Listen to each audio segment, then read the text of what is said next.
Welcome to the Hey Hot Mama podcast. I'm Jen Peralt, founder of Hot Off the Rack and Hot Mama Collective. And I'm Liz Guidotti, Jen's mom, also known as the OG Hot Mama.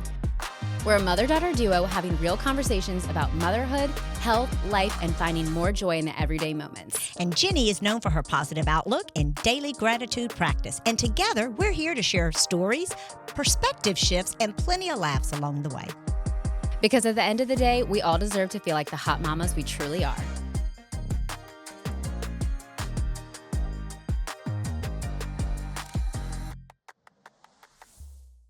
Welcome to the Hey Hot Mama podcast. I'm Jen of Hot Off the Rack and Hot Mama Collective. And I'm Liz Guidotti, better known as Jenny's mom. And we're so excited to have Nichole Lee of Total Wellness Nutrition today. And this episode, I'm so excited for. I think I'm probably more excited than you are. Probably. Yeah. You know what? And I'll tell you why. Because we have a lot in common with Nichole. In fact, Both of us? Both of us. Okay. I know. You look at Nichole and you think you have more in common with her because she is her name, Total Wellness Nutrition. Yes, exactly. Yes. We haven't even let Nichole say hi. Oh, Nichole. Oh, yeah. Sorry, Nichole. Tell our listeners hello. We do have Nichole here, too. Yes, It's Nichole not just is here. me and you. Nichole is here. Okay, so Thank you for having me. Yes, you've heard. We're so excited to have you here. We didn't even let you talk. We were didn't. that excited. So, Mom, I don't know if you remember this story, but you called me one day and we're on the phone. You're going to work out at PAC. And you're like, oh, Jenny, I am in the parking lot. I don't think I talk no, like you that, do. Nichole, You're like, but I am in the parking lot right now, and there is this mother walking around with 3 children. They all look like they're the same age. I think they're triplets. Oh, I am so impressed with her. And I was like, does she look really fit? And you're like, yes, she does. And I was like, Mom, I know exactly who that is. That's Nichole. So you saw her before and you were so impressed with Nichole, and I knew who she was. You were proud of her that even though she had 3 kids, she was walking with all 3 of them to go into the gym. I was probably fighting for my life, but And it's I very thought to kind. myself, that could be my child. Is that my child? And I don't know It's not me. Okay. But okay, so that is why you love Nichole so much. But you're also going to really like her because of her adoption story, which is why I love her, because I want to adopt one day. I have always wanted to adopt. And then when I heard that Nichole did, I loved hearing her story. It only motivated me and inspired me more to want to adopt. And I know that you are a CASA, right? So you are working with kids who are in foster care, who I know that the goal is usually to get them back to their parents, but sometimes they do get adopted, and you're a part of that process. So you get to see what the back end looks like. And Nichole and I have a lot of mutual friends, but we actually met during Mardi Gras, as you remember. I told you all I am no longer the lieutenant of my float, but now Nichole has stepped up as lieutenant for another float. We've traded roles. I was a sergeant for the last, 7 years, and then our lieutenant, like Jen, stepped down, and so I've stepped up. Okay. Yeah. All So right. see, there's a lot of A lot of interaction. weaving and Right. I think this is all meant to be right here. So. Well, we're really going to get into her story, and this is such an impactful story about motherhood that this will stay with you forever. I heard it about a year ago, and it's always just really inspired me that someone could go through all of this and make so many amazing decisions. And Nichole's going to tell us all about it. So Thank you. Before we get really deep into it, why don't you just tell us a little bit about yourself? Okay, so my name is Nichole Lee. I own Total Wellness Nutrition. My husband and I have been married. It'll be 14 years next month. We have 3 3-year-olds, which we'll get into. We live in Mandeville, Louisiana, and we're just juggling life, owning a business, and 3 toddlers. Yes. Wait, which business besides, what does your husband do? He is a physical therapist. Okay, awesome. Yes. Awesome. So I'm sure y'all are able to really speak to both of each other's work then. We do. Working We have, in the tug and pull of, I isolate one thing is like, well, you're not calling that the right thing, especially because I am a fitness coach as well at a local gym that Liz and I both go to. And whenever he takes my classes, I'm cueing something. He's like, that's not the right muscle. I'm like, yeah, but they know what I'm talking about. So it's fine. I love that. And they don't know Y'all are it's not They able- don't know it's not the right muscle. We don't. You don't I need don't to have a tattle. clue. I don't know what's Don't happening. call me out in my It's class. making sense to them. You mentioned you have 3 kids under 3. Yes. Give us a mental picture of what that looks like right Because now it sounds for like you. a circus to me. It's I'm a visualizing total a 3-ring circus. circus. It's, if you've ever met a 3-year-old, you know that they are just a circus in themselves. So 3 of them together, it's chaos. It's beautiful, messy chaos, but it's chaos. So right now I'm finding that the trickiest part of my day is the hour before my husband gets home and I'm starting to cook dinner. And I need them to get out of my hair. Just go play. They either go outside or to their playroom. And the other day, I'm cooking dinner and they're in their back in the playroom. My mom pops over and she's like, it's quiet. I was like, I know, isn't it nice? She's like, but that's dicey. I was like, I know, but I'm really enjoying this. She's like, okay. So then I call them out and the three of them come waddling out covered in a white goo. And I'm like, what? And my daughter, who is the ringleader, Mama, we did our lotion and they are covered. I'm talking cheeks, arms, legs. My son has curly blonde hair. It is dripping from the back of his curls down his earlobe. And I walk up, I'm like, okay. And I smell it. And it's a smell I recognize, but I know it's not a lotion in my house.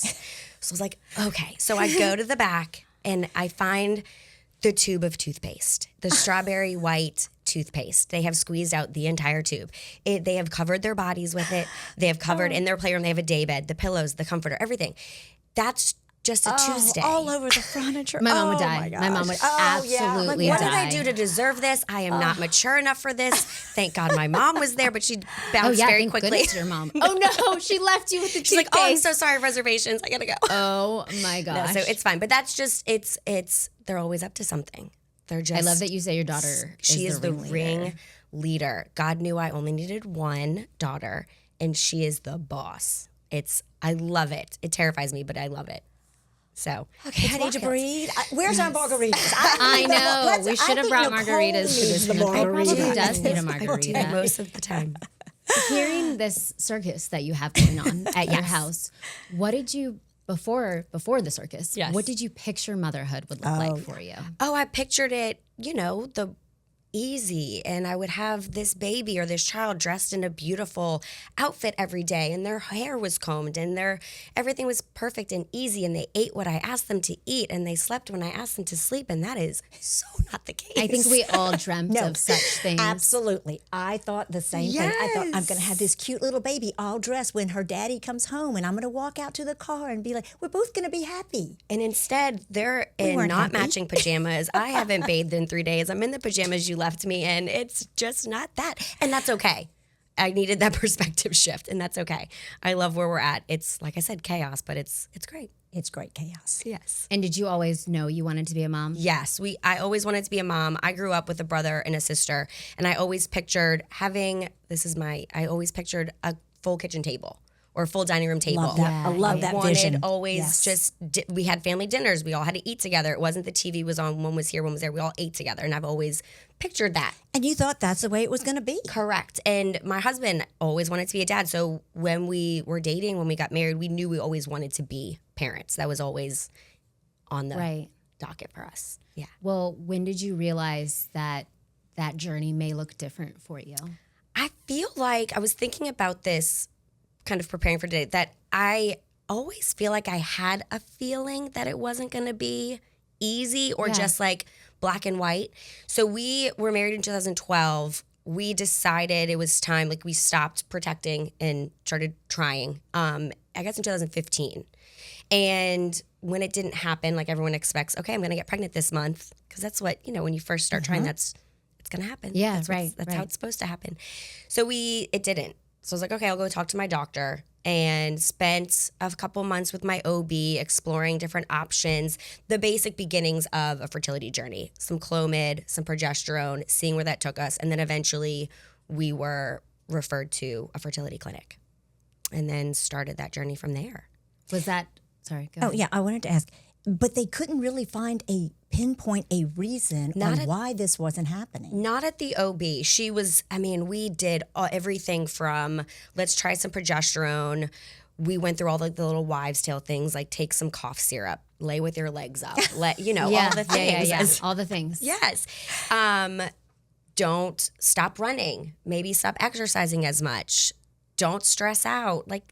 Sure, that's easy. And I think at this point, you're probably willing to give anything a try. Yes, we did. We tried anything. So, no, it was like your hormones are a little off, but not much. But some people need a little help.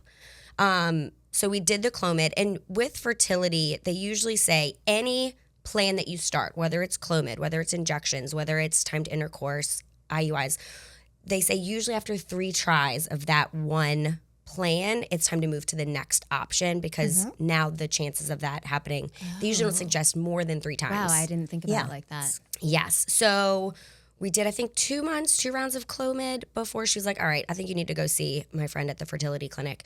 And then we started IUI, which is, or not IUI, we started abdomen injections and timed intercourse, which is basically they watch you through the month, check how your follicles are growing, and tell you when to go home and have sex with your husband.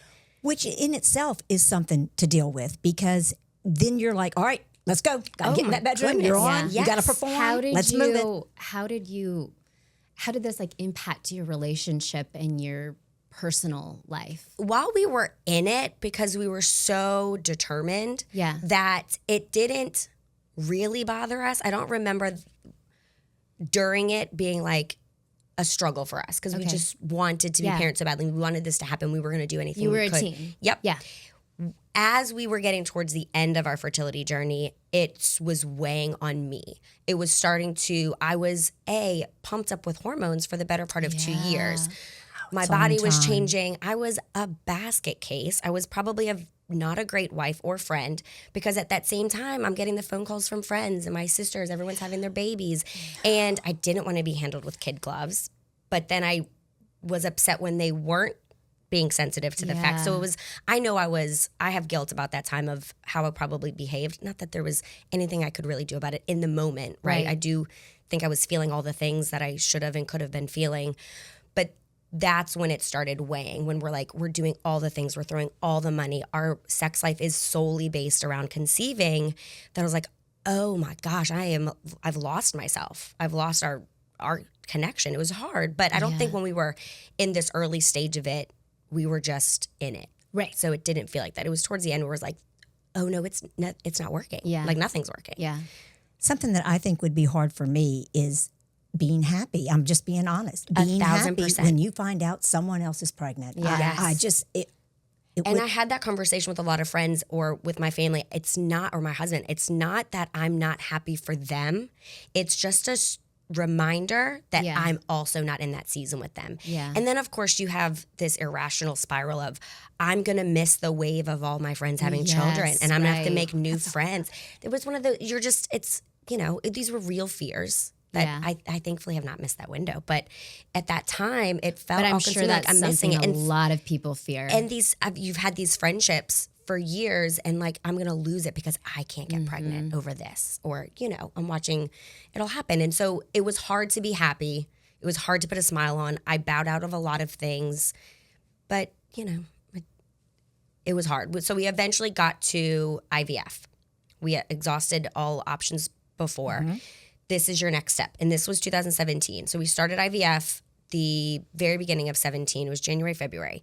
And we did all the drugs. We went in for our egg retrieval and they got 10 eggs, which now I know is not a lot, or I guess it's okay. Just depends. When we let them grow into embryos, we only got 2. That would have been viable out of the 10. Wow. But those 2 were not going to result in a full-term pregnancy. So we never got to put them implant. Such a roller coaster. Yes. So now it's 2018. We kind of had started this in 14, 15, because we had gotten off of birth control, I think around 14. And when looking back, I'm like, we have just spent so much of our marriage, so much of our emotions, so much money, because I don't know if y'all are familiar with IVF, but it's upwards of $30,000 before prescriptions. And we didn't even get to the second half of the procedure. So at that point, I was like, I need to tap out. And my husband was great. And he was like, you are running this ship as what you want to do. This is your body. Yeah. This is, what do you need?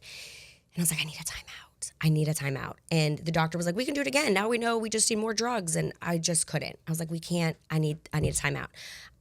And then moving from 17 forward, I knew, I wrapped my head around, I mourned it. I was not going to have children, bear my own children. We were going to have children. We were still going to be mom and dad. Yeah. We were still going to be parents. I was just okay with knowing that I wasn't going to have them. Yeah. And so that was, then we lived a lot of life. We put ourselves first. I opened a business. We bought a boat. We did a lot of life between or after that. So like 18 through 2022. Oh, good for y'all. So, yeah. I applaud that you could make What that was it? shift. Do you think it was that break that you asked for that gave you the shift to make that decision? It was just taking that break to step back? Yes. I think I knew that we were going to be parents come hell or high water. And whether that trusted in that. I You did. just trusted in that. I truly did. At that, yes, I truly trusted that we were going to be parents. There are so many other ways for us to be parents, whether that was going to come through a foster program or we were going to adopt. And there are so many different ways to adopt, but we weren't there yet. Yeah. Because I needed a break from all of it. I couldn't focus on being a parent right now. I needed to heal. We needed to be married and just live that season for a bit. And we opened a business and I started, doing all kinds of other things that were going to fill my cup other ways. Yeah, I love that shift in perspective. It looks like Nichole reframed her situation. She did. She did. I bet you she talks to herself in third person. And it was like, Nicole, we're gonna get through this. And well, you know what? You know that I don't, but maybe I should. There is your chance now, Nicole. Here is your chance now, Nicole. If you could go back to that break, what would you tell yourself in that moment? So it's funny. I haven't thought about that until this. A friend of mine sent a group of us a video on Instagram. Let me look because it says, wake up and think God picked me for this. So whether it's the day, the struggle, the kid, the season, the tantrum, the heartbreak, I was picked for this. So if I could tell myself that, you were picked for this, you will make it through this. It has to get better. Yeah. At that point. I completely really agree love for that. I love that. That is a daily thing And for you can say to everything. yourself. I've been using that lately. You were Every trusted day. with this responsibility, with this journey, with this moment. You can do it. You were picked for it. I love it. That's what I've been Nichole trying to dropping tell wisdom myself. from Instagram on us. Well, I love that. And then what's something that you would tell, or what's something you wish more people knew about infertility? That people who are not experiencing infertility. Two things. One, just like the actual act of going through infertility, it's not a straight line. It's not like if we're at home trying naturally, you get to try each month. When you're going through a treatment plan with prescriptions and your cycles being monitored, there's a lot of breaks that are really discouraging because they set you up with a prescription plan and they track that cycle. And then if the cycle doesn't work and doesn't result in a pregnancy, they have to get those hormones back down to a baseline. And that sometimes requires a month or two of birth control. And that's a huge mind upset because I'm looking at it as, oh, I'm wasting 2 months. Yes. And look at all this time flying by or all this life flying by and I could be trying right now, but you've got to wait for everything to come back to baseline before you can try again. So that was really hard. So that's one thing. If you've never been through fertility or you're getting into it, it's just It's not on your time. Patient It's not pants. on your Yes, time. yes. And then on the emotional side of it is, everyone is telling you, be patient, relax. It's going to happen when it's meant to be. It's going to happen when your body relax. I call bullshit. Yeah. Because I just don't, it's so easy to tell. How are you going to tell a woman who's hopped up on hormones to just relax? Right. First of all. So sit in your feelings, feel the things, your emotions are valid, and then just take it day by day. All and right, I'm listen going to to take yourself. that one step further because I have a couple of friends going through this. What would you say would be helpful to those friends? Because I'm glad you told me that. I'm glad you told me that. Don't say that to a person. Don't tell them to relax. Yeah, because you especially, I feel like your generation, no offense, really struggles and with, never any offense taken. well, I feel like your she thinks generation that absolves her By saying no offense. right. with how to talk to So people experiencing infertility because when they were going through it, they didn't talk about it. I would say ask them where they're at as far as, do you want to talk about it? Do you not want to talk about it? If you do want to talk about it, where are you at in it? Because sometimes I felt in that season, I was talking about it all the time, or it was totally all consuming. It's all I'm thinking about. So it's all I want to talk about, but I know that's such a bummer for someone to listen to sob stories. So if you do have someone in your life going through it, check in on them because they're spiraling. Right. Ask them what they want. Ask them what they need, How what they they wanna want, be. how you can help, or do you just want to talk rather than, oh, it's going to be okay? Because it may not be. Yeah. Which is really tough for somebody like me. I always want It to may say not be. It's going to be okay. it's going to be okay. Yeah. And honestly, I usually try and avoid conversations with people who are struggling through with infertility because I am such a positive person that I Sure. just want to say, like, it's all going to work out the way that it's meant to be. But like, I'm sure they want to say, I don't want it to be that way though. Right. I want it to be a different way. So shut up. I want it to be my way, Yeah. not the right Yeah. way. Or Yeah. Even I have faith, but even hearing people say like, oh, it's God's plan, like, yeah, but it's not happening right now. Right. Which was so hard. It was such a struggle having that. But yeah, I would ask them how they're feeling, check it out. Let's see what they like. I think that's great advice. And if they just want to sit in it with you, let them sit in it. or if they're having a great day, that's great too. Let them have a great day. Yeah. Because it's a roller coaster. Then what led you to the thought of adoption? So we took our break. Yep. You decided, I am okay, or I shouldn't say okay, you have come to the acceptance, yes, that you have made a birth your own child. Another way, yep, I completely We're going to be good parents. Now, how are we going to do it? Yep. So we had First looked into fostering. We had gone to a meeting. A church was hosting a meeting for potential foster families. And at that point, this was pretty soon after. Probably pretty soon after. We just wanted to start getting some information. So we went, and I think the wound was still too open. And fostering, the goal is to get the child back to their families. And I didn't want a 10-year-old. I didn't want a 3-year-old. I wanted the baby. And course. especially small children, babies, they're usually going back to a family member. Yeah. So we went, I got all the information, and we both decided not for us. Maybe one day that's in my future, but right now that is not. I want a baby that I know no one's coming for. So again, adoption. So it was 2020, and my sister was having her second baby. She was about to have her second. And y'all know middle of the night anxiety and how irrational middle of the night fear is? Okay. So I wake up in the middle of the night, and I know my sister's about to have her second, and I am up panicking. I'm 33 years old. My husband's 36. We're not going to have children. We are missing the boat. We've waited too long. What are we doing? And I'm panicking. Like that middle of the night, it's totally irrational. It was No, fine I get by it, the but morning. that feeling But that in your feeling, chest. that's heaviness. Like Yes. I've been caught outside with my pants down of like, oh my God, I've missed it. So after that, it was like, we got to start some kind of ball rolling. And it was 2020. of course, COVID happens. So we did have a family friend who is an attorney who has adopted children of her own. She doesn't practice adoption law. But she's familiar with it. So she sat down with us and just gave us the lay of the land. And we had decided at this point, let's try to explore this privately. Word of mouth, putting our names out to women's shelters, adoption attorneys locally, reaching out to NICU units or labor delivery units, just kind of networking, honestly. I did not know that. That's Yes. really cool. Yes. That's Just an out option. of curiosity, is that usually a faster track to So adoption? what I learned was before COVID, it was. Oh. Before COVID, adoption attorneys or adoption law, they were getting more cases. Since COVID, the adoption rate had slowed because people weren't leaving the house. Right. People were home. So women who maybe would have normally placed their baby for adoption, they were now home or had the help of family, and they weren't going to adopt or weren't Give putting up their for baby give up for adoption. adoption. Yes. So that had kind of shifted. I'd spoken to a couple attorneys, and they're like, "We have your name, we have your file," and then we started doing our research on, okay, if we are going to go through an agency, which agency? Because there's so many. Some are only open to accepting new families certain months of the year.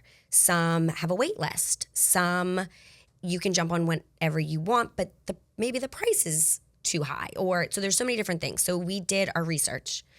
We spent probably about a year trying to network that option. That fizzled out. And then end of 21, going into the spring of 22, we picked an agency that we felt comfortable with. We interviewed, we vetted, we had done all our research. And so March of 22, we interviewed. April of 22, we were, I guess you would call live. We were active with an agency. And when you say active with an agency, meaning the agency can call you up at any time and be like, we've got a baby for you. Correct. Wow. So this started in 2020. You started the first part of the Remember, process. there was COVID, so there was a big pause because of that. But yes. But still, just for anybody listening right now and knowing how long this journey has been for you that started in 2015. Yes.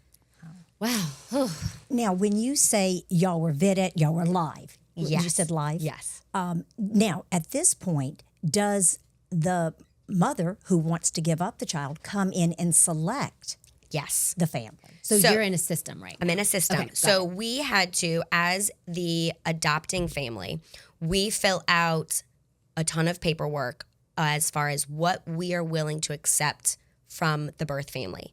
As far as race, you can go as specific as gender, twins, singles, multiples, exposures, what the mother, because a lot of these adopting women or these birth mothers, they have exposures. They've been maybe drinking or taking drugs. And so you have to be open. So we did all of our research as far as what we would be willing, what we're comfortable with. It was a big, it wasn't just like, let's fill out some paperwork. Yeah. We had to go through and really think about things that you wouldn't normally think about if you're just having a baby. Yeah. So we did all that. The birth mother on her side also fills out a profile as far as what they want the family she's adopting into is or was. So then you make a profile book. If y'all are familiar with the book. I mean, I think we're of doing a the dating. episode of Friends. I feel like the episode of Friends where they have this like book and they show like how it's like a brag book. Yeah. Where so when the birth mothers, everyone's giving their resume. Basically, so we make this hardcover book. I think it made mine through Shutterfly.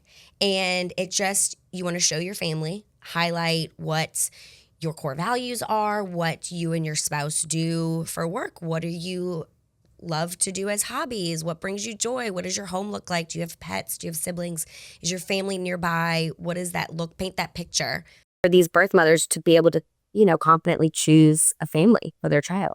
So we made our book, and the birth mothers are usually presented with 2 to 4 books, profile books, families that all check their boxes. And then they get to look through. And in some cases, they get to interview the adopting families. We met, but we didn't have like the true interview process, because a lot of times the birth mother chooses you while she's pregnant, and you get to travel through some of her pregnancy with her. Okay. We did not, that was not our experience, but that's very common. Okay. So we did all that. That happened in May, where we had submitted our profile book. We had gone through all of the things. And then we got our first phone call in May, like very shortly after. It was very fast. I don't know that this is normal, because I have talked to some families where like we've waited over a year to just get a phone call. We got our first phone call in May. It was the end of April, early May. I remember it was Jazz Fest weekend, and it was for twins. My social worker, so the adoptive family gets a social worker. and the birth mother gets a social worker. Our social worker called me and said, there's a mother with twins. She is probably going to have them early, before the end of May. I know you're open to twins. Just wanted to confirm we can give her your book. And it's So that twin was boys. in your profile book saying you were open to twins. Yes. Got it. Yes. Okay. I said, yes, of course. So I got to go home and be like, there might be twins twin boys in our future. And it was really exciting. And then we hadn't heard anything. We're in May. Brandon and I are going on our 10-year anniversary trip. And it's Memorial Day weekend. And I'm like getting anxious. I'm like, I feel like she should have had these twins by now. Should I call? And Brandon's like, it's a holiday weekend. We are going away on our anniversary. Give it till Tuesday. We go on our anniversary. We have a lovely time. It's our 10-year anniversary. I get back on Tuesday. I find out birth mom has decided to parent. That is best case scenario. We want these birth mothers to parent their children. And so nice of you to say. selfishly, she didn't choose another family. No one was chosen over me. Selfishly. But that's a heartbreak. That would be worse. Yes, Ugh. I think that would be worse. I'm sorry, it would be worse to agree. me. Best case I scenario, agree. she is parenting. She's chose to parent. The twins were here and she's chose to parent. Beautiful. We had gotten a couple other phone calls from families we had turned down. This didn't fit what we were wanting. June, I am late for my period. And I find out I'm pregnant. But this is after though the twins didn't work out. Yes. Twins did not work out. You find out. The very beginning of June, we get home from our 10-year anniversary. I can't even imagine what that felt hold like. on. Let me I back need up. you to tell me. I need you to tell me like moment. Okay. I need a picture. Sure. You're going to love this. Okay. Okay. So it is the early June. I am barely late. But at this point, we had turned down, I think, a placement. The twins were being parented by birth mom. That was off the table. We had left that alone. It was gone. It wasn't an option. So we're just waiting around for the perfect our baby to come. Well, wait, I want to hear how you found We're getting there. too. Yes. Okay. So at this point, it's summer and it's early June, and we have 2 back-to-back beach trips. And I'm going to meet my best friend to go get her toes done before the beach. And I'm kind of late. I'm regular. I'm very regular clockwork on my cycle at this point. And I'm a few days late, not like super late. Again, when I tell you to my core, I closed the door on thinking I could get pregnant. Every month, I did not mourn a miscarriage. You got past it. I had really, and it wasn't like, you let your body relax. No, this had been years. I had really, since 18, I really did. Truly, That's to my wild. core, I can confidently tell you I did not plan on getting pregnant.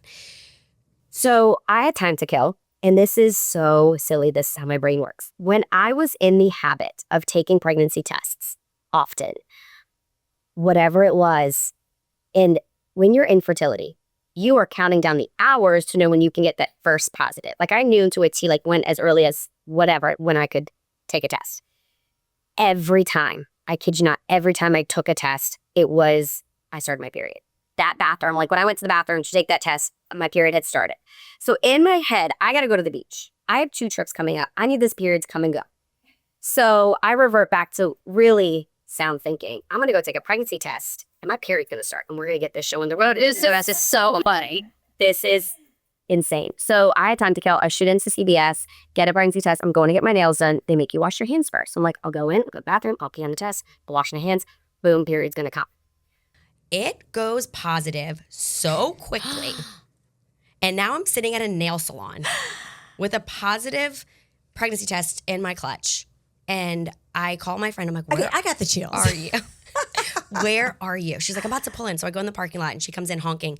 And she's like, why do you look like that? And I tell her, I just took a pregnancy test. She's like, here? I was like, I know. Yes, here. And it's positive. And she's like, what do we do? I was like, I think we go get our toes done. And we sat and got our toes done with our jaws just like in our lap, being like, knuckling the chair. Right like, now, what too. do And we I do? love it how her husband was not the first I one. know. I honestly, they rarely are. No, they rarely and are. it's so my best friend, she's married to my husband's cousin, and we were going on this family beach trip together. I've been very blessed with a best friend who is built-in family now. So we get our nails done. I'm like, I gotta go tell Brandon. He was gonna go to Total Wine right after he gets off of work to go get all the booze for our beach trip. Sure. So I call him. I'm like, hey, I'm gonna pop in the clinic. I'll go to Total Wine with you. He's a physical therapist. I go to the clinic. Everyone leaves, and I hand him the test, and he gets kind of annoyed. He thought it was a COVID test. Oh my God. And he thought I brought COVID into the clinic. He's like, I got old people here. Like, what are you doing? I was like, nope, look again. And then it was like, we cried, we kind of panicked. Like, what do we do? I got to call a doctor. What? And so we were going into Father's Day weekend, June. We go to our first ultrasound at 10 weeks, 4 weeks to the day. We are at a pool party, and I'm pretending to drink because no one knows I'm pregnant. He is drinking, and I get a text message from our social worker, 6 p.m. on a Saturday. Hey, are y'all free to chat? And I look at my husband, I'm like, this seems urgent. It's 6 p.m. on a Saturday. I'm like, are you going to be able to get it together for us to have this conversation? Wait, because he's been drinking. He's been drinking by the pool. Yeah. And he's like, yeah. So we're getting in the car, and I'm like, I'll call her from the car. So we call her, and she's like, hey, I'm going to buzz in another social worker. Can y'all chat? We're like, yeah, okay. So you guys have been chosen for twins Saturday. Could you come get them on Monday? The mother's really eager to place. We were like, oh, yes. We're not going to say no. Like, the answer was never going to be no. Yes. But we don't tell them at the time that I'm pregnant, but I'm just like, oh my gosh, okay, yes. So we navigate, yes. So then we go through all the questions. Where did these twins come from? Because no one's called me to say, hey, there's another birth mom with twins. They have to call the adoptive parents first and say, before they look at the book. Yes, to be able to say, can we share you to this birth family? Okay. Would you be open to this placement? And I was like, wait, back up. Where did these twins come from? She's like, do you remember the twins from May? And I was like, the boys that the mother chose to keep? Yes. Well, surprise, it was boy-girl twins. She did bring them home, but she's decided to now place. And she had chosen y'all. So that all happened. And so that whole weekend. Okay, hold on. We have to go back for 1 second. Yes. How long have we been pregnant for at this point? 10 and a half weeks. And how long have you known for, though? 10 and a half weeks. I get confused. No, 8. I was probably 2 weeks late. Okay. So I had known for like 8. Yeah. Because I found out early June. No, I probably had only known for a month because I took the pregnancy test early June or mid-June because it was Father's Day weekend. So let's call it mid-June. And then this was the very end of July. So about a month and a half, 6 weeks, call it. I knew I was pregnant. Yeah. And I hate to ask this question, but I'm please. asking it now because we're here and not there. Yeah. But did a part of you want to say yes to the twins because you had never been pregnant before and you were like, I'm gonna be a mom? 1,000%. I would never have said that to you in the moment. No, please. 1,000%. I kept my pregnancy really close to my chest for almost all of it. Yeah. Because I've never been pregnant through that whole time of infertility. I'd never been pregnant. And I count that as a blessing because I am the women who go through loss. That is a different level. And I'm thankful that I never had to go through that. But knowing that I've never been pregnant, I'm 35. This feels strange. Surely I'm going to miscarry. The entire time I was like, surely this isn't real. I'm glad that you said that because I was wondering if you had that thought. The entire time I kept it really close. I went through all of the genetic testing. I wanted to be very sure with infant twins. So it was really just like. But we actually need to go back to this phone call. We get the phone call. Yes, we get the phone call. It's Saturday night. Yep. You have to pick up 2 babies by Monday. So Monday. please tell us this process. Yeah. So we end up not bringing them home on Monday. We end up going up and meeting birth mom and the twins and the social workers and advocates for the agency were all there. We went and met her and she got to have her interview with us, essentially. She had chosen us, but she still wanted to meet us. So we had that. And then she was still, and there's a huge decision. The decision process that these women have to go through to place their children, it is a gift for the adoptive families. I can't imagine the sacrifice and what they're going through. So I wanted her to have her time and take her time in this. So we ended up actually not bringing them home until Wednesday. We went and picked them up and brought them home on the Wednesday, but we got to meet them and kind of meet birth mom and have that experience on the Monday. And then we brought them home on Wednesday. What were you feeling? I have to ask her. Okay, then I'm after you. Okay, but what was she, what were you feeling at that meeting? Because you said you met the babies with the mom at the same time. Yeah, we got to hold the babies So you see the the whole mom dinner, holding the baby. No, we held them. You held them. Brandon and I held the babies through the meeting. How did that feel? There's the mom right so across surreal, from you. You're really holding kind of her scary. babies. It felt like I was. If I breathed too deep, it was all going to go away almost. I had to be very delicate with my delivery. I wanted her to I'm such a people pleaser and rule follower by nature. I just want everyone to like me. I want to make sure I'm doing the right thing. So in that sense, I was fired up. I am also 11 weeks pregnant. So all of that's happening. And I'm thinking about all these things. So it was, I don't know, I think I kind of blacked out a little bit. Yeah. It's a lot. It probably felt like you were having an out of body experience. Yes, and you're just holding your breath. The car ride home was real emotional because I was like, I don't know what's going to happen next. She may not choose us, and that is her right. This is at her this point, decision. it's not a given. Not a given. Okay. And we had advocates for us. The agency was phenomenal. I can't tell you how great they were with communicating every piece of it with us day to day, hour by hour, how it was unfolding. They were great. Family members of the birth mom were there and they were advocates for the placement process. So she ultimately had to make this decision to come to these terms on her own, but she there was a great team there for us.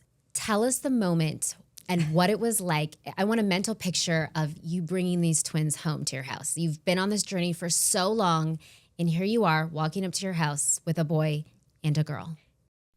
So surreal. It was not real. So this happened really quickly. Like I said, I got This phone call at 6 p.m. on a Saturday. We're now only a couple days out. I have nothing. I was just about to say. Yeah, she made this decision really fast too. Yes, and in the fog of early pregnancy. So I remember on my phone at that time, I had a picture of me at the doctor's office holding my first ultrasound. The very next picture in my camera roll is my mom and dad in the room that we turned the nursery, putting together last minute cribs that we got from a friend down the street. Like there was no life lived in between those two moments. Wow. So we had nothing. So thankfully, their birth mother had so many things. She had car seats, she had clothes, she had diapers, she had bottles, she had formula. So And she was able sent to give that. all that. She Was sent, nice. yes, it was amazing. We had truly nothing. Wow. So we had the car seats. The twins were 3 months preemie. So they were 5 pounds each. They are tiny. They're barely fitting in these car seats. So it's wild. So we get in the car.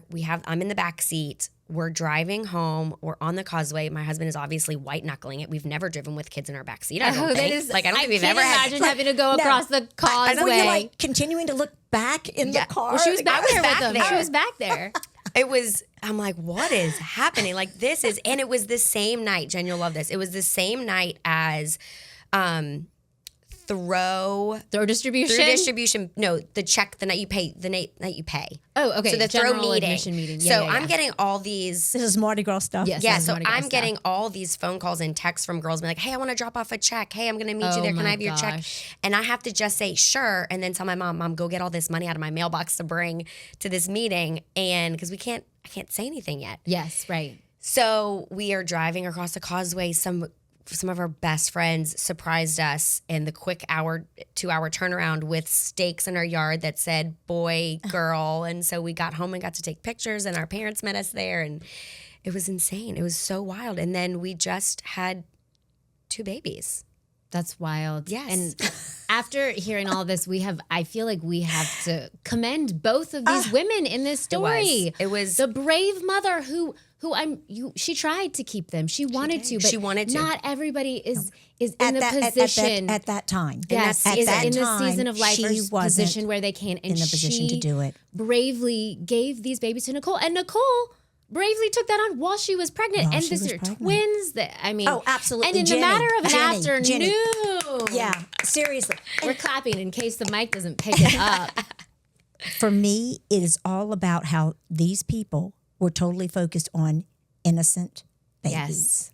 And you Yes. just cannot get a better gift than someone that is willing to give up their child because they know that now that's the best for their child, and then someone who is willing under any circumstances to accept someone else's child and say, I'm going to give that child a good life for you because you couldn't do it. So okay, now I want to go into the thing that I mentioned earlier about God picked you for this. I need to walk y'all through how these dates and the moments and how intentional this has all come out to be. So we look back at the calendar. We conceived our son on our 10-year anniversary that weekend. Oh. Their birthdays, they are exactly 9 months apart. When I brought them home, the date was their original due date. I was exactly 11 weeks pregnant, and they were 11 weeks old. Wow. Their birthdays are reversed. The twins' birthday is May 12th, so 5/12. Yeah. My son was born on 2/15. Wow. Is that not... It gives me chills every time I It think about it. And when I get to does. share it, It I just love it because does. it is just, I was chosen for this. We were picked for this. Looking back on that, I haven't had to talk about or share this in a while. We were sharing it a lot when it all went down and it all happened. So it's fun to look back. And I was going through my phone last night of, okay, when was this happening? And looking back at these pictures, I was like, that seems like such a long time ago. But now it feels so intentional and so chosen and meant to be. Yeah. And I bet that's really motivating and inspiring for our listeners who are struggling right now with infertility and sometimes even second time infertility or third time. They're trying again and it's not working out. And just knowing that these miracles do come 1,000%. true. And both both instances were miracles, the child that you birthed and the children that you adopted. Mm-hmm. And Nichole, I obviously have never been through anything like this, but when you were going through this and you were thinking it's going to be when it's meant to be, but that was hard for you to accept then. Yes. What kind of would you say now that you've been through this entire process to someone who is going through it and you just kind of said, this just worked out? Yeah, it's so hard because it's so much easier now being on the other side of it, being like, it's going to be how it's meant to be. But I remember that guttural feeling of like, it's not going to be okay. It may not be okay in that moment. And I think for anybody going through it who feels that way, you're valid in those emotions to think that, and just try not to lose yourself in that journey, because if it is meant to be, I do truly believe that in some way you can make it be. Yeah. There's other avenues. If you need to take a break, you're allowed to take a break. You are allowed to focus on things that will fill your cup. You are allowed to be mad. You are allowed to ask why. You're allowed to feel all those things, and just try to give yourself grace. Yeah, and then like you said, just don't lose yourself. Don't lose yourself. Don't lose yourself, and don't lose your relationships. Do things to make sure you don't do that. Yes. And then like you said about, since she's here now and she's on the other side of it, it makes it easier for her to say it's going to be okay. And that's what we all want to naturally default to saying to somebody who's struggling. But it's also, but it might not be okay to say it then. Well, right. But it's helpful when people like Nichole share their stories for other people to hear, because then they do know it will be okay. And sometimes it being okay means that you went to the ends of the earth to make it happen, and that you had to be open to multiple different options. Like Nichole didn't know she was going to end up pregnant, and she started going through that adoption process. So the people who are struggling with infertility, again, I don't know what that feels like, but I do see someone sitting right here in front of me who knew that adoption would still give her that baby, and being open to things like that and seeing how it worked out so well for you, I think is really important. I think it's so great that Nichole is here to share that story and inspire so many of our listeners. Well, thank you. Yeah. It's been great. Yeah. And I loved it. It's funny. Well, we're not even done. We're not even done. Started. Because now she has twins at her house and she is pregnant. And I cannot imagine having 2 babies and being pregnant. We can barely imagine Jenny having one. Right. I am in the struggle bus. So give us a mental picture of the very end of your pregnancy. I want to know, you're about to go into the hospital and you have these babies and your life is about to change again. I don't remember. But valid. Okay. Valid. No, but we as moms, we just do. Yeah. There's no other option. So there was never a moment of like, how am I going to do this? We have to do this. So I get this a lot. People are like, how do you do this? Or walking into the gym in the morning, we don't know how you do it. And I'm like, it's all I know. Mm-hmm. It's all I know. So when I see someone struggling with one, I'm like, that's valid. That's hard. That is your heart, and that's okay. One for me would be hard if I didn't know any other. Right now, when I'm with one, it's like, I don't even have any kids. But it's all relative. So when that was going into the hospital, and I don't think the stress of adding another was ever a thing. It was going to happen. Nothing was stopping it. Yeah. So, and when you don't know any other way. I don't know any other way, and there's no alternative. No one's coming to save me. And I'm sure you were just so grateful that you're like, I'll take all the kids. And I'll take them all. And Jen, it was still one of those things like, I can't believe I'm pregnant. Yeah. Like, I even look back at my camera roll and I don't feel like I took a ton of pictures of me being pregnant. I just, you get wrapped up in the moment of like, you were just surviving. And I don't know any different. And they're like, I don't know. I was so tired in my pregnancy. I'm like, I'm just always tired, I think. I think that's just now built in as a default. But you just do. It is, honey. It is until they leave the house. And then it's different, yes. You hear what they're doing and you're like, just please don't tell me. Exactly. Please don't tell me. I don't want to know. No, it's just, I don't know any other way at this point. And you just have to do.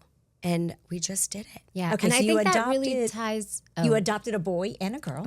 And then had a boy. A boy. Oh, and did you know? No, like, while we you did a were pregnant? surprise. You let it be a surprise? We had a How fun. tiebreaker. We didn't want to know. And we had always kind of said what if we were going to get pregnant, we would never find out. The surprise element was always what we wanted.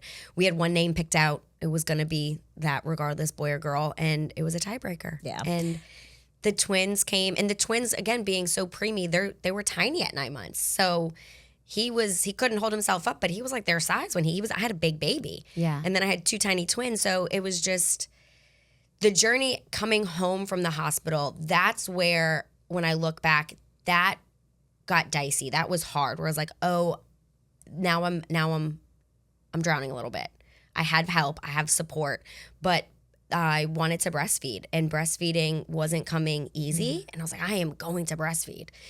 But then at one point I looked at my husband, I'm like, okay, we have too much going on. We can only do what's going to make everybody happy. And as soon as nobody's happy, we've got to pivot. So there's been a lot of pivoting, I feel like. That's how I'm parenting. And being okay pivoting. with Correct. new choices and using your alternative options. Going back to one of the first questions y'all asked was, what did you picture motherhood?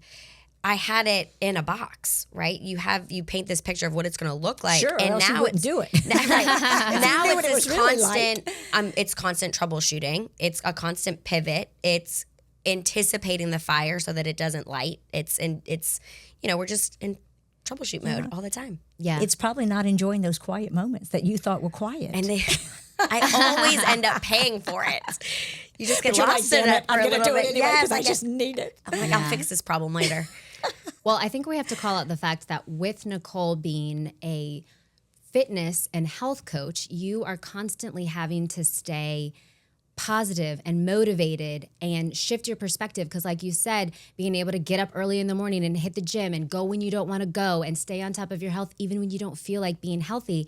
And I really think that is what kept her surviving and going through this whole journey, because she is able to just keep going and working on herself all the way through it.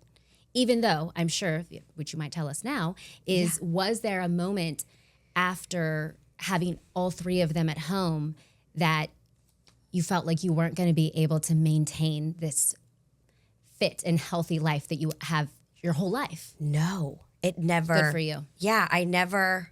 Excuse me. Could we repeat that? And you can hear Nicole's answer again. It was very emphatic. No, I never visualized myself not working out. There was never an excuse. I'm sorry, Nichole. It's okay. Please go ahead. But I think at that point before, it was already so ingrained in my lifestyle. It was part of my personality. This is what I do to feel my best. This is what I have to do if I want to feel my best again. And I think that was part of, I say this a lot, blessing of being married so long without children, is I got to learn what I need as an adult versus like going straight into my marriage and having babies right away. And that being how I started my quote unquote adult life.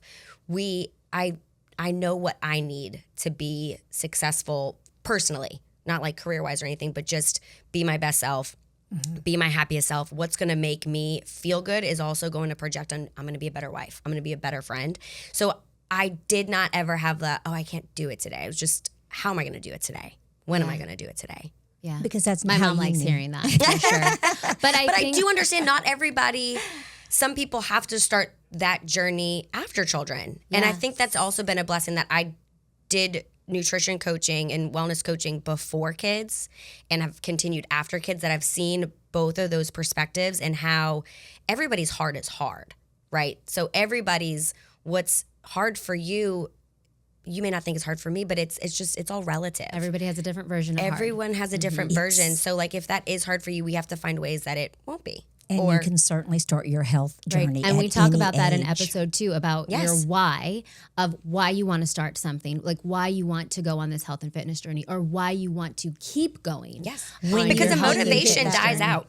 Yeah. Motivation can only last for so long, and then you got to really lean on Motivation's what you're overrated. It is. It's got to be dedication. It's got to be Discipline. consistency over, discipline, dedication. It's got to be consistency over perfection, because some days I don't want to go, and that's okay, but I'll go tomorrow. Nichole, she's going to want to adopt you by the end of this episode. No, I don't want to adopt Nichole. I think I had Nichole. And I didn't know it, but I did. Nichole, I had you. Oh, it's good to know. It's nice to meet you finally. I'm going to put you in the will. I just want you Perfect. I can't wait. Brandon, you hear that? Nicole's going to be in the will.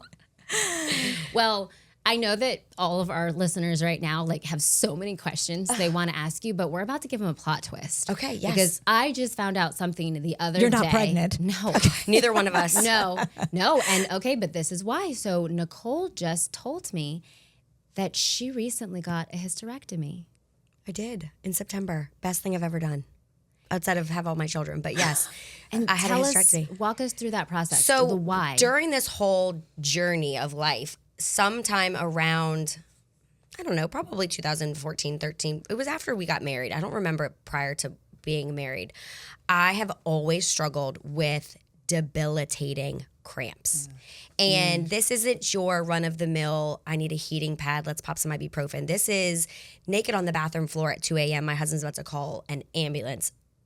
Period cramps. Wow. And during the years of fertility treatment, it was always brushed off like, that's not the issue. That's not what's causing your issue. We're here to fix the fertility issue. We'll deal with that issue of cramps later. Fast forward, I had this is just something I lived with, and no one could tell me what was wrong with it. We got on the other side of fertility.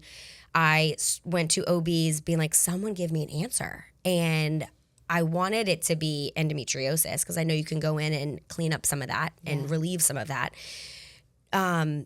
One doctor was like, let's just put you on some medicine. Let's put you in medicated menopause. I was like, I don't want any of that. I need a why. I need to know what is causing this. I don't want to Band-Aid it.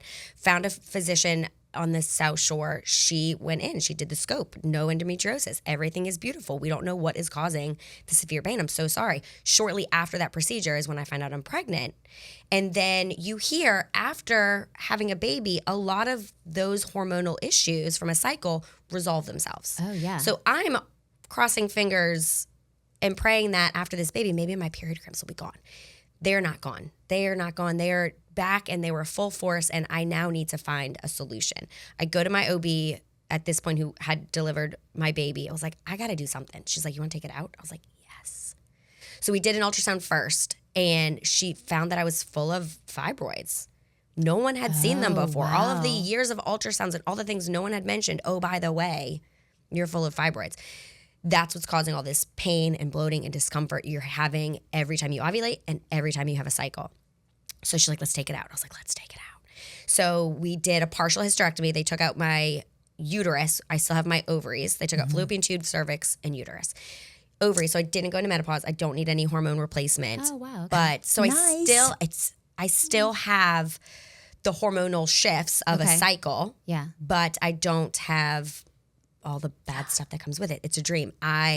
Recovery was pretty quick. It was awful, but it was pretty quick. And it's been amazing. But I've gotten this question a lot with, okay, perspective shift. You tried for so long to have babies, and then you just took it all out. Yeah. And I'm so okay with it. My family is full. Yes. My kitchen table will be full the rest of my life. I am okay.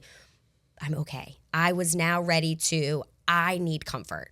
I can't be the best, going back to being the best version of myself, the best mother, the best wife, if I'm in all this pain that is taking up and consuming so much of my energy. And periods are already a thing what a enough. So the bummer. fact that you were getting this extreme pain Yes. and having to take care of 3 children It was while doing awful. it. Yeah. Well, and every month. Look, every you two month. little youngsters here who have not gone through menopause I yet, know. it doesn't get any better for us. And that is a conversation I will have with God when I get up Yes, there. that It has is- truly been unfair. So I agree. but my point is, I'll sign that petition. I agree. Okay, good, because I need some Yes, names I will on sign it. Okay. But yeah, so I had the may be giving hysterectomy. you a call, so just Perfect. back me. if he I does. got you. But yeah, that happened in September. And I kind of documented some of it through Instagram, and everyone that's reached out, they're like, isn't it the best? I was like, my quality of life changed overnight. It was amazing. You don't realize how much space it's taking up. And it was awesome. Nichole, there's been a lot of pivots. Well, I know. You are willing to pivot. I and am. I like that. Thank you. You work out and you pivot. And I pivot. Damn it. But I going think back to friends. Well, so I was going to ask her though, for anybody listening, what did that really collectively? What did all three of those seasons, from struggling with infertility, the adoption process? I'm sorry, struggling with infertility, having the baby and Getting being a three-ring pregnant, circus. and then the hysterectomy. I was speaking more to like of her actual body. Yep. What did that teach you about your health, your overall health of your body? One, I can do hard things. I can go through these things. You're adopted already. Where are the papers? I had her. I did. I know it. I knew you were going to love I just don't know Nichole who so her dad much. is, but I will find out, Nichole. I will find out who your father is. Yes, I when you're in it, right? We're in the trenches right now. You have young boys. When you're in it, it feels like I'm never getting out of it. But especially because I had to go back and go through some of this to prepare for this, and I don't do that every day. I'm not living through that all the time, but thinking about it now, and I can do hard things. This isn't the hardest season I'm going to go through. It's not the hardest season I've been in before. So yeah, and I think that going to my health and where I am with my health, that's only made it, I think, easier, because I do see so many people, healthy people, but who aren't maybe focusing on the physical element or what they're putting in their body to strengthen it, struggle a little bit more with bouncing back from things. So I do accredit a lot of that to my lifestyle, but on just a normal, like the emotional toll, I can do hard things and it's going to be okay. I was chosen for this. We're clapping again. Yes.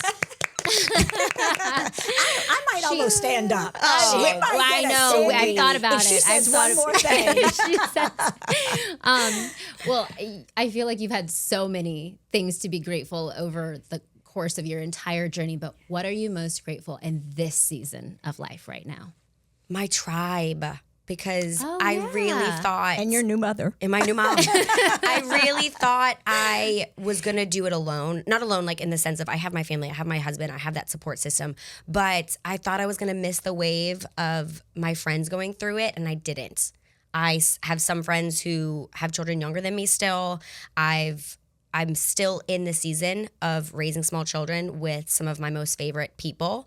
And that's huge because I can complain to my husband all the time, but you know how that goes. So having someone who's in the season with you to, again, either sit in the suck with you or be able to be like, oh my God, he pooped in the potty today. Yeah. And high five over that. Just having that tribe of people in the same season. That's huge. That's huge. And actually, for anyone who's listening and is loving Nichole so much, she is actually going to be a panelist speaker at the upcoming Rooted in Motherhood retreat that I am hosting with the School of Styling.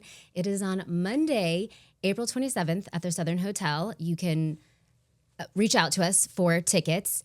And something that we're really focusing on at this retreat is growing your village, because we've heard our whole lives, it takes a village. It takes a village. But where is your village? You need a village. And how are you maintaining that village? How are you making sure to connect with all of these women who are around you and about the give and the take of friendships? Mm-hmm. And obviously you all know that Nichole has a lot to offer to this conversation, and there's going to be a lot of conversations at this retreat. So she would definitely be worth the price of the ticket right there. I just think being so. inspired She get by another that story. another standing ovation. I think I'm going to stand. If I wasn't locked in with this microphone, She's going to be at the retreat with a standing ovation. Yeah, and she's on my Christmas list. Yes. For gifts. I'm getting so much out don't of get this. excited about that. My gifts were not that You're right. good. Yeah. Don't be excited about being on her Christmas list. It's not anything good. If you're going to wrap up, though, I do want to say one thing. We do have one more thing. Okay. And that's just, go ahead. What is it? Okay. I was going to say, Nichole, you have been through so many ups and downs, going through fertility, having to take all kind of medication, emotionally. And through that, the whole time, you worked out, you watched what you ate, or you ate healthy as you could from time to time. How would you say that impacted that whole journey? Just being, working out and being in shape. So I am a huge advocate and that's, I mean, this is also why I do what I do professionally. I believe that if you're doing something to move your body, you are going to feel better. If you're putting things in your body that is meant to nourish and provide energy and fuel your body, you're going to feel better. So as much as I would love to have sat on the couch and ate Ben and Jerry's because that feels nice in the moment, I know I'm not going to feel good overall. So I knew I have to show up for these kids. I have to show up for my clients. I have to show up for myself. I have to show up for my husband. Doing those things is only going to give me the energy and the support I need. I'm also one of those people, I need my time. I need something that's going to fuel me. We do everything for our children and for our spouse, and that's ingrained in us as mothers and as wives. But I will not be that best version if I'm not also taking care of myself. And that's just, that gives you your energy back. When they drain it, that helps. Yeah, give your leaving, as much as I back. don't want to go on some days to the gym or teach this class, and I have to show up because they could be going through a really shitty day. I have to be there for them. I'm going to end up leaving feeling better about it. So we're all going to get something out of it. Yeah, you have to fill your cup first before you fill any of those 3 children. Put that life mask on. Well, usually we have a Hot Mama Q&A at the end of each episode, but we dove into a lot today. We sure did. And I know that people on the other side of their phones right now, like they have so many questions. I bet you like they were like screaming things at the car or their phone. Like, what was this? Yes. Tell me about this part. And I'm sure that if you slide into Nichole's DMs, which by the way, Nichole, tell them where they can find you. I don't want to forget. It is a mouthful, but it is Total Wellness Nutrition Coaching. I'm on Instagram, Facebook. That's my so email Nichole can address. answer those questions for you Yes. because I know you have them. I remember the first time I heard this story, it was hard to even let her tell the story. And you know what? Even today, when she was telling it, there was parts that I didn't know, and then there was parts that I had forgotten. But I was on the edge of my seat. It's so good. I'm so glad I get to share it. Okay, but back to the Hot Mama Q&A. There is a question that I pulled from our followers, and they had asked, and this question's not for me, but I'm going to let both Nichole and my mom answer it. She said, I'm in the gym every day, and she looks better than me, referring to my 62-year-old mother. I want her workout routine. I'm trying to build more muscle for 2026. So both Nichole and my mom are at different ages and seasons of life, and so I was going to let you each share some tips on how to build muscle in the gym for different age brackets. Who would like to start? Well, I'll let you go first because you can start with the younger group. I bet, and I was thinking about this, I bet our answers will be similar because I think the general principles of building muscle in the gym are there. I think the why behind our 2 generations are going to be different. So my 3 biggest tips are going to be... Oh, I've got 3 too. Yes, so I'm 3. You have to have a plan. You cannot walk into the gym without a plan and just be like, I'm going to do what feels right. Let the gym move me. Like when you go to Costco. No. Like I don't go to Costco. I don't go to Costco with a plan. I let Costco write the plan. Costco's a field trip. Yes, exactly. The gym shouldn't be. The gym, you have to go with an intentional plan. What is your goal? Is it weight loss? Is it lean muscle mass? Is it body comp? What is your goal? What are we there to achieve today? We just want to feel good. Then go find something that you love. Probably you need to lift heavier weights. If your goal is strength building, muscle definition, put down your 5s, put down your 5-pound weights. And lift heavier. And then also look at what is on your fork. Because you can go to the gym all you want, but if you're going home and you're not accounting for your intake, it's not going to nothing's going to change. So we can spin our wheels in the gym, but if the kitchen isn't there, and vice versa, you can kill yourself in the kitchen. And if you're not showing up at the gym, they need to go hand in hand. So those are my I was smiling tips. really hard during that because I know that she was like really restraining herself from not And I like did a good job. jumping You up did and great. hugging you because that's what she just wishes in all people that they understood. So And I know it's so much easier for me to say that than for them to execute. So because again, everybody's season's different. But, okay, what are yours? Yes. Well, and I think in your 50s and 60s, just getting out and moving Yes. is good for you and it will benefit you. Any type of movement in your 50s and 60s is going to benefit you. But I think weights are really important at that age because as we get older, we lose muscle mass. And if we can, as we get older, if we can keep our strength, Then whatever life throws at us, we have a much better plan and opportunity at handling it. Yes. Also, too, you're looking in your 50s and 60s, you're preparing for your 80s and 90s. And you want to be able to get down in your, and by get down, I don't mean on the dance floor, although I hope when I'm 80, I can dancing, but get down on the couch and be able to get back up. That's right. And weights will help build that strength that you're going to need for longevity. And there's different ways that you can do weights. I do think you need to pick up a little heavier weights than the 5 and the 10 pounds. However, if you haven't even started weights, just your own body weight is a good place to start. And of course, if you're 50 in your 50s and 60s and had never done weights, it is really advisable to get a trainer to help you, guide you through that process so that you can do it. So that was, and then after that, my second thing would be some kind of low impact. However, if you're 50 and 60 and you're running marathons, keep going. But other than that, walking, playing pickleball, social activity at that age is also good too. And the last one would also be flexibility and yoga. Yep. At that age, we don't want to lose the flexibility in our muscles. That's what's going to keep us from getting stiff as we get older. Definitely. So I think those three And things. to piggyback on that, not that I have any insight to building muscle, but it is a more deeper question as far as building muscle, and that is when you could really go find Nichole, because Nichole offers coaching. My mom does not offer coaching. But if you go and find her at PAC and Well, if you want to be a she's there. 7th, 8th, 9th grade cheerleader. Yeah, she's your girl. My mom does. Coach, cheerleader, private. But if you just want to get healthy and work out in the gym, hit Nichole. Yes, up. I teach 4 hit classes Nichole up. Yes. through the week. In fact, what's your next class that you're teaching? My mom's going to go to it. I teach Mondays a kettlebell class. Okay. Wednesday. Which is weights. So It's that's weights. another way of getting in weight. Love kettlebells. It's a 30-minute. We work for those 30 minutes too. You can get in and out in 30 minutes. Your workouts also, we don't need to be at the gym all day. You can get a great workout in 30, 40 minutes. So I teach a kettlebell class on Mondays for 30 minutes. A bar class on Wednesdays, and then a HIIT strength circuit class on Thursdays, and then another strength class on Fridays. You know, Nichole, if really you just went 4 days a week to those 4 classes, you would hit your weights, your mobility, and then also get some aerobics in there.